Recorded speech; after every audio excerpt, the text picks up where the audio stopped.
बताएंगे कि क्या करना है, उपासना, साधना, आराधना, समयदान, अनुष्ठान के क्या नियम है, तो उसको आप ध्यान से सुनेंगे समझेंगे। यज्ञोपवीत इसके साथ इनको धारण करना है।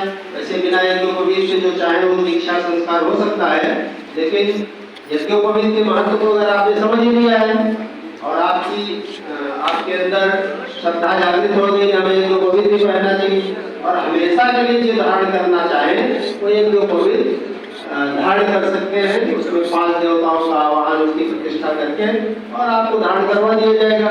लेकिन ऐसा नहीं कि अब किसी को देखा आपने धारण कर लिया, फिर जाके घर में उतार के उसको खूंटी पे टांग लिया, पंडित जी को देखे आपने चाबी बांध लिया। तो ये यज्ञोपवीत के बारे में बहुत ज्यादा कंफ्यूजन नहीं है, तो अनिवार्य है हर बीज को धारण करना चाहिए।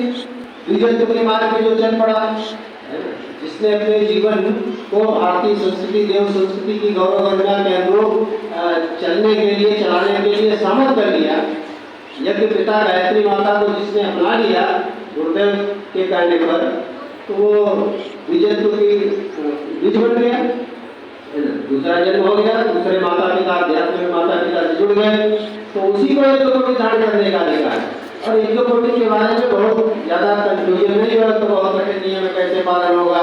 नियम एक ही है कि उसको जब भी आप शौच जाएं तो 3 बार दाहिने कान में लपेटते हैं ताकि वो जमीन से ऊपर रहे, वो जमीन का स्पर्श न हो, पवित्रता बनी रहे, फिर हाथों को उतारते हैं। बस एक ही नियम है, एक ही याद रखना है। बात भूल जाए तो एक माला प्रायश्चित जब कर लीजिए, कितनी बार भूलेंगे। बाकी जानकारी है, आपको बदलना हो बता देंगे, जब धारण करेंगे उसके बाद वो जानकारी है, वो नियम नहीं है। तो एक नियम का पालन नहीं कर सकते आप, और उस नियम ऐसा है उसका पालन करने में फायदा है। जब कान में लपेटते हैं, कान की नसें दबती हैं तो प्रेशर होता है, तो हमारी तमाम बीमारियां ठीक होती हैं, हमारी मेधाशक्ति का विकास होता है, विवेक का जागरण होता है। एक्यूप्रेशर चिकित्सा पद्धति आजकल फैली है, जब जानते हैं। तो ये यज्ञोपवीत आप खोल